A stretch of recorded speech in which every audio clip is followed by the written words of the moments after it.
बिस्मिल्लाहिर्रहमानिर्रहीम। अस्सलाम वालेकुम फ्रेंड्स, कैसे हैं आप? उम्मीद है आप खैरियत से होंगे। आज मैं आपके साथ साग को तड़का लगाने का तरीका शेयर करूंगी।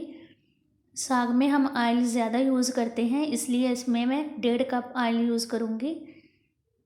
फ्लेम आपने मीडियम रखनी है। और एक जो है लहसुन का, 2 इंच अदरक, 6 से 7 हरी मिर्च, ये मैंने इसको लंबाई में काटा है, ऐड कर दूंगी।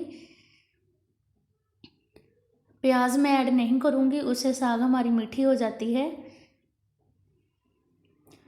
कुछ लोग जब साग को तड़का लगाते हैं तो इसका कलर लाइट ब्राउन रखते हैं, लेकिन इसको मैं डार्क ब्राउन करूंगी।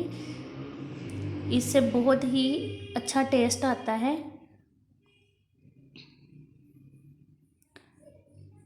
इस दौरान अगर आप मेरे चैनल पर नए हैं तो चैनल को सब्सक्राइब कर लें। वीडियोस अच्छी लगे फ्रेंड्स एंड फैमिली के साथ शेयर करें।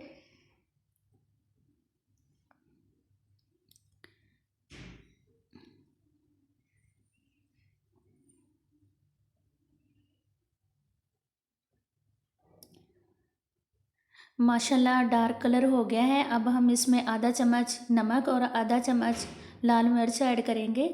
आप साग को चेक कर लीजिए, अगर मिर्च कम या ज़्यादा है तो उस हिसाब से आप इसमें ऐड कर लीजिए। फ्रिज में रखी हुई साग है तो ये मैं इसमें ऐड कर दूंगी। फ्लेम आपने मीडियम रखनी है।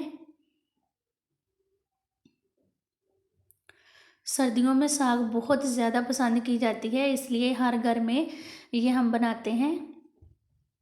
अगर अचानक मेहमान आ जाएं तो आप इस तरह से तड़का लगा के उनको खिलाइएगा, बहुत ही टेस्टी उनको लगेगा।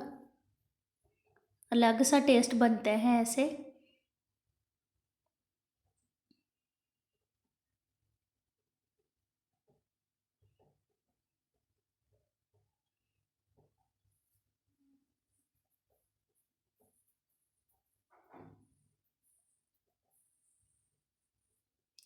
आप भी मेरी रेसिपी को फॉलो करते हुए इस तरह से साग ज़रूर ट्राई कीजिएगा और मुझे कमेंट्स में बताइएगा कि मेरे साग बनाने का तरीका आपको कैसा लगा। माशाल्लाह बहुत ही प्यारी खुशबुएं आ रही हैं। चलिए जी, अब हम फ्लेम को ऑफ़ कर देते हैं और आपको सर्विंग प्लेट में मैं साग को डाल के दिखाती हूँ। ये देखें माशाल्लाह बहुत ही प्यारा हमारा साग तैयार है।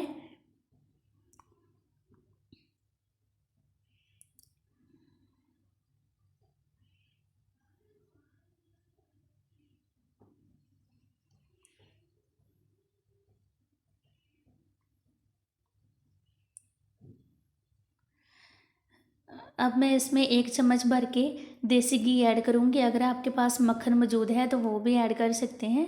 अपना ख्याल रखिएगा। अल्लाह हाफिज़।